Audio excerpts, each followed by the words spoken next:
Welcome, ladies and gentlemen. This is Monster69, and welcome to Ashes of Reaction. In this episode, we're going to look at the latest skins that have been made available in the Ashes of Creation store.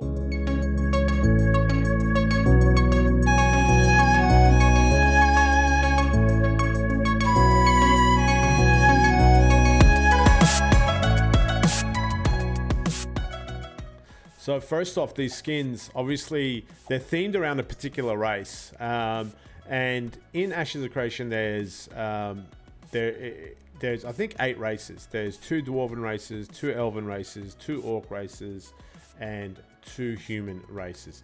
These particular skins are relevant to the Pyrai elves. And if we go to the wiki, there are 2 types of elves, as I stated before. They're under the kind of Pyrian species branch, but there's 2 different races: the Empyreans and the Pyrai. Am I pronouncing that correctly? I have no idea. I'm sorry if I'm butchering the name. So the Imperium already, without even having to read anything, to me they remind me of the High Elves. You're talking about, imperial pride, culture, elite military forces, highly structured government. Again, just drawing parallels to other fantasy tropes. To me, that is the High Elves. So if you like the High Elf look and feel, I would recommend the Empyreans. The Pyrai, here we go, Pyrai, there it is, Pyrai. The Pyrai, what are they into? Nature, balance, fury. All things come to balance in time, and nature always has her way. So, wood elves, right? The Pyrai are the wood elves of Ashes of Creation. So again, if you like wood elves, the Pyrai is the way to go. So back to the skins. The skins are relevant to the Pyrai. So let's have a read. In the Forest of Ray. Oh, okay. Okay. Now I know where Ray comes from Pyrai. It's the Forest of Ray. Among trees taller than the spires that dot riverlands of old Ayla, the voices of our ancestors rise up in harmony to greet the kalends of spring. The voices of our ancestors. As snow piles in the highest boughs, musicians gather among the roots. Their woodwinds slotted with fresh reeds as they prepare to break winter's long silence. Suddenly the quiet vanishes and the air is filled with music. The young ones, newly come of age, gather to meet and to be met, to judge and to be judged, and perhaps beyond all hope seek to find a soul which they can share their hearth and home. The music calls to them and they rise with shy smiles, their eyes aglow with the promise of new love, as it always has and ever shall be, spring's endless dance. All right, for those that don't know, I was born in Iran, guys, and we have, even though Iran has converted to Islam many years ago, we still hold sort of Iranian specific traditions, and one of them is our New Year's celebration. So just reading this reminds me of Iranian New Year's, which is kind of its own thing and very ancient. I think it is celebrated in a few different countries around the world, but essentially it was my ancestors' celebration of the coming of spring, which was a very crucial time. You're coming out of a long winter, you're going to spring with hope and love and planting crops and generating food and being able to, travel and things like that. So this is actually reminding me of Iranian New Year in a way, and not only Iranian New Year. I'm sure there are many cultures out there that welcome the coming of spring. It's just my narrow lens of things, as in, single point of existence. So it seems like the Pyrai, they celebrate the spring coming in. They have a massive festival. They have young people coming to meet and to be met. So you want to find your new husband or wife or whatever, or you're coming of age, to judge and to be judged. I'm assuming that's kind of like just people checking each other out, seeing who's who in the zoo. I don't think that's any kind of criminal sort of thing. And obviously, beyond all hope, to seek and find a soul. So, find someone that you can fall in love with, get married to, and all that stuff. So, the music calls. So, they play a lot of music. There's a lot of music focused stuff I can already see here. There's a lot of ancestors rise up in harmony, the voices of our ancestors, the music calls to them, yada and yada. So, the rise was, So, anyway, a big spring festival, if you like, is important to the Pyre culture. So here we go, the Songs of the Goddess. So again, it's available now, guys. Today is February the 11th, and it's available till March the 8th if you're interested in this stuff. So what's the first cab of the rank is a Deep Wood Shrinks. Now, I didn't know what a Shrinks was, so I Googled it. And the only thing I found was a medical thing that I'm sure is totally unrelated. A Shrinks is a fluid-filled cyst. I'm sure that's not what this is. In fact, it's a pan flute. It's a pan flute that you'll get as part of the skin. And straight off the bat, I love the colors. These are my two favorite colors, guys. That kind of rich imperial violet purple is one of my favorite colors ever. And deep emerald green is my second favorite color. So I'm going to be sort of harping on about how much I love this color combination throughout the video. So apologies in advance. So you get this wonderful pan flute. I think it's made out of deep wood, I'm assuming, and this white wood would be the deep wood, I'm guessing. You've got nice intricate design across the top in my two favorite colors, and you've got an armband or a sling where you can easily carry this pan flute. You've also got a little trinket that's hanging off it as well. Now, I asked Intrepid Studios, are we actually going to be able to use instruments that we get? And they responded with, well, they're seriously considering it by having many conversations with the development team and stuff. So we might be able to play these instruments in the future, yet to be determined. So here's a description. We sang from our hearts again. So again, this is one of the instruments that they must be using. So music seems to be a very important part of the Pyre. Maybe they make good bards. I don't know. Again, they're singing to their ancestors, and they're welcoming spring. So the Shrinks is a beautiful stylized pan flute carved from silverwood. It's made from silverwood with delicate engravings of dryads and adorned with a dangling silver amulet depicting a mythical tree woman. Okay, I didn't realize that was the case. But anyway, a beautiful pan flute, I have to say. Another skin that's available for a pet is the Deep Wood Viola, which to me looks like a stunning bird peacock. It has those eyes on the feathers there. That's very peacocky. And again, in the same colors, that beautiful violet and beautiful green. I really love the color combination. It kind of looks like a peacock that can fly, like a smaller peacock. So these are called violas. So you get one of these. So many melodic themes in the Pyre music are inspired by the call of the Deepwood Viola. Okay, so the sound of this bird singing in the trees inspires many a Pyre bard to create music. Its vibrant colors peak in late winter. So again, you got that late winter into spring transition being mentioned, and the birds are kind of telling the elves when spring is about to start, which is pretty cool, coinciding with the renowned Pyre Goddess Festival. So I'm wondering, that festival that we're speaking of, is that called the Goddess Festival? The welcoming of spring. The death of winter. During the festival, many of the colourful birds can be seen perched among the great woods, trilling away their calls for mates. So they're also having their own welcoming of spring, and they're having their own celebration alongside the Pyre, which is pretty cool. The Viola will not breed in captivity. making their colorful spotted eggs a very rare and prized delicacy. Right, okay, so very inspirational bird, but very practical in the sense that the eggs provide some yummy omelets for the elves. Nice. And for the mount, this month you get the very sort of funny name, the Stringbok, which is obviously named after the Springbok.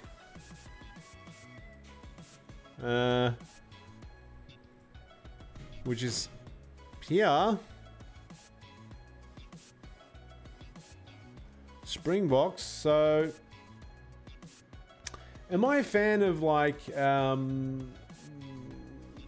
mean, what is it? It's a kind of sense of humor, right? It doesn't take itself seriously in a way, I feel. Now this is a quirky creature, or the way that the elves use the bok is rather quirky. So the Pyre use the sure-footed bok to patrol the uneven, rooted gnarl pathways of the rye, which is their home forest, I would assume. Before the snow melt each year, many of them adorn their mount outlays. So before the snow melts, they put these strings, essence-imbued strings, on the bloody horns of these creatures, as you can see here.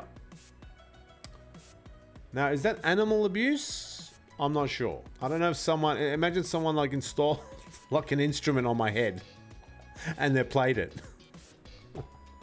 I don't know. I'm not very comfortable with that. As a dog lover, I'm not sure I'm very comfortable with that. But anyway, let's read on. So these essence-imbued strings, they strike with small mallets to produce tones similar to a lyre or a sitar. Now, again, from an Iranian perspective, sitar is a very ancient instrument that Iranians use, and I'm sure many other people use them around the world. But I'm very well versed with the sitar, and there you go. So there's some Middle Eastern tinges here in the Pyre. I'm picking up anyway, but that could be just my own lens. And the little mallet is exactly how you play the sitar as well, which I think would annoy the crap out of these boks, to be honest. They often play as they wander, hoping their song will reach the ear of another and inspire them to join in. So really, this is a bard's mount, is it not? This is a bard's mount. The quality of their improvised performance is considered an auspice of their potential success for romantic pairing. Right. So I think the Pyre, the dating scene in the Pyre is kind of like do you have talent? Who's got talent? And whoever can sing and play instruments the best is kind of like the most eligible woman or man or whatever to get married. So, and they use their mounts as instruments, which is crazy. So looking at the bok, it kind of has, again, beautiful, glorious tail. It's got a beautiful mane. It kind of looks reptilian though, I have to be honest. It looks like it has scales.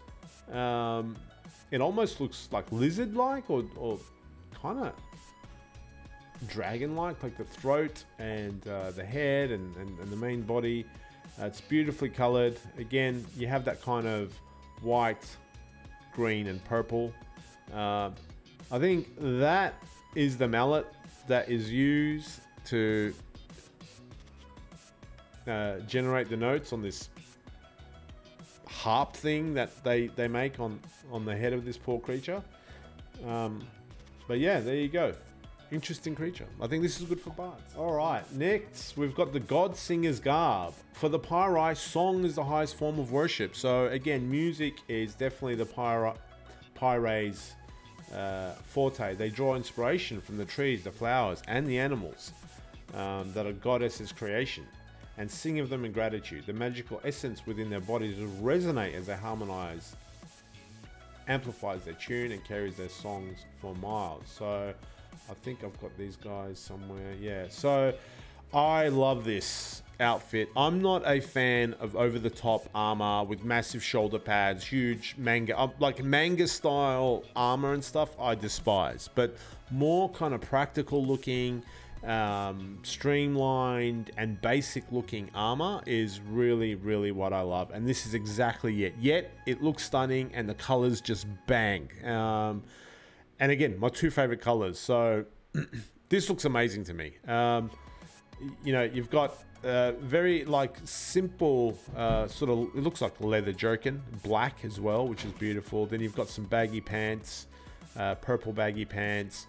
You've got some straps on the ankles and the arms. They actually have, if you notice, they have one arm which is sleeved and the other arm is wrapped in maybe some symbolic wrappings, leather wrappings, which is pretty cool. And it just looks stunning. I just love this artwork and the design. They're wearing sandals. They've got this kind of loincloth, is it? I'm not sure. Hanging in front of them with little tassels. Sort of midway down, like from halfway their body down, it kind of looks Middle Eastern again. You've got the baggy pants. You've got these tassels. You've got these sandals. So it has a bit of a Middle Eastern feel to it, to be honest. And you've got another thing to note here, you can notice are the horns. The horns that the Pyre have. So obviously being kind of wood elves, they've got, I'm assuming it's kind of wood horns, or are they ivory? I'm not sure. Sort of growing out of their heads, which is you know, kind of what distinguishes a Pyre elf. So anyway, I really love this outfit. And again, I think these guys are kind of like priests in a way, that, you know, are awesome musicians, and they kind of lead the celebration of the goddess to welcome in spring. So they're called the God Singers. And next up, you've got this Royal Consort's Carriage. So, Royal Consort's Carriage is pulled by a powerful Dawnwalker, the wingless version of the majestic Dawnbreaker. It will gather, poor thing, doesn't have wings. It's the poorer cousin of the Dawnbreaker, the Dawnwalker. It will gather much attention and draw many eyes. Constructed by expert woodcrafters and painted with exquisite colors, which is the purple and the green. The carriage's upholstered seating is plush, highest quality, and the delicate silk privacy screens will ensure your comfort, safety, and your anonymity, your privacy, basically. To be seen in one of these coveted carriages is to tell the world that you enjoy the finer things and insist upon the highest quality standard of living. So here it is. This thing... It kind of looks like an owlbear from D&D, the Dawn Walker.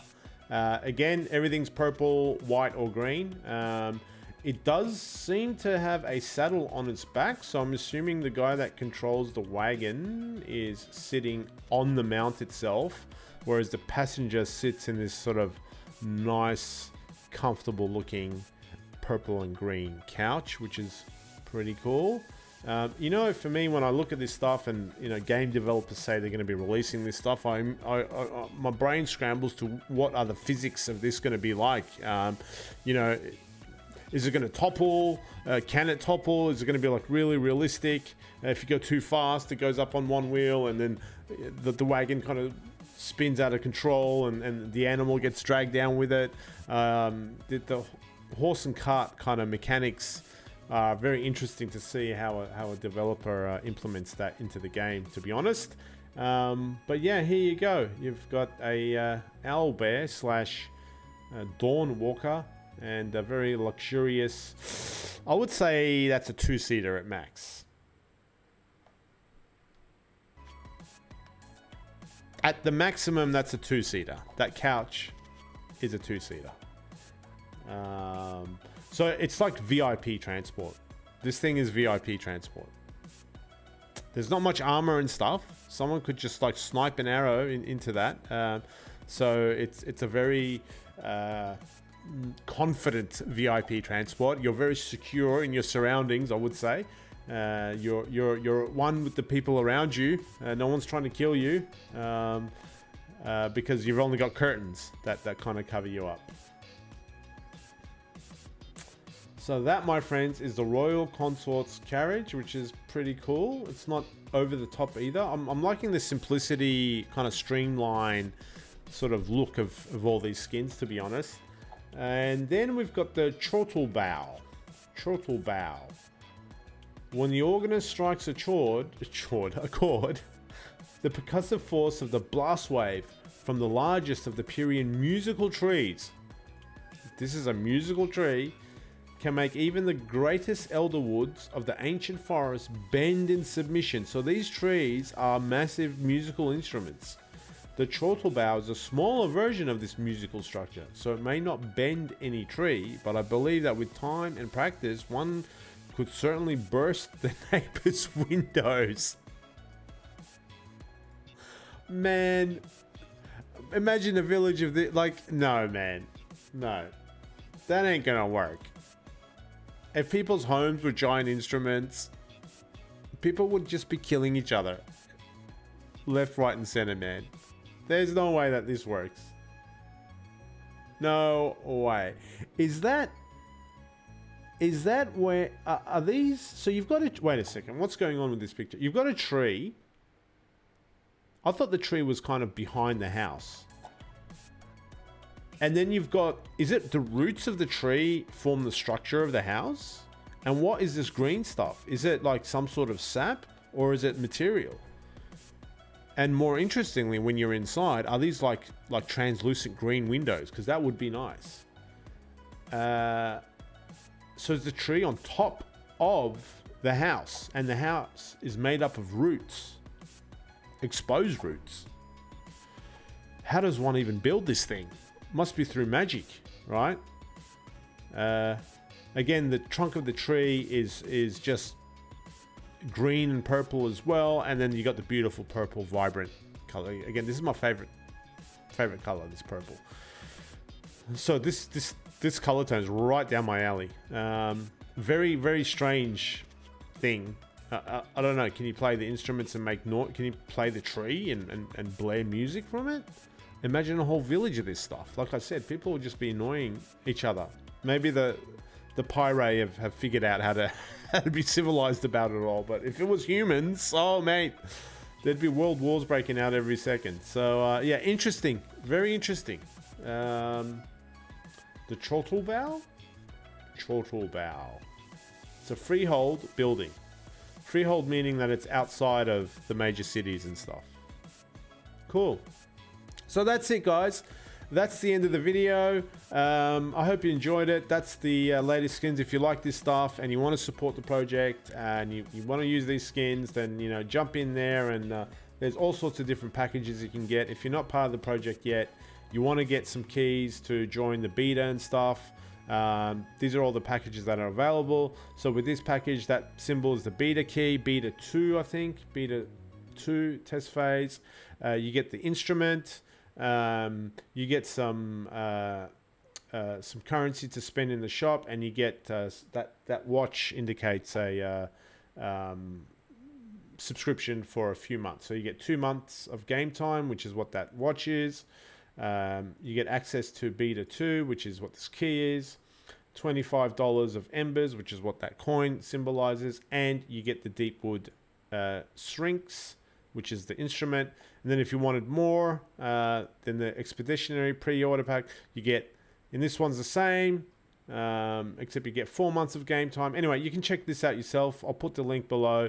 But as you go down, the packages get more and more expensive, and you get one more of these skins. So in this one, you get the bird and the mount and the instrument, and you get access to alpha and beta, yada, yada, yada. So check it out, guys. I really love this. I love this set of skins, to be honest.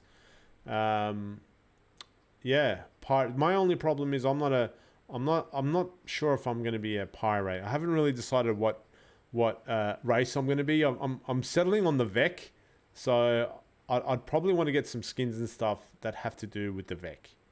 Anyway, onwards to Alpha 2. This is Monster69. Catch you next time. Bye for now.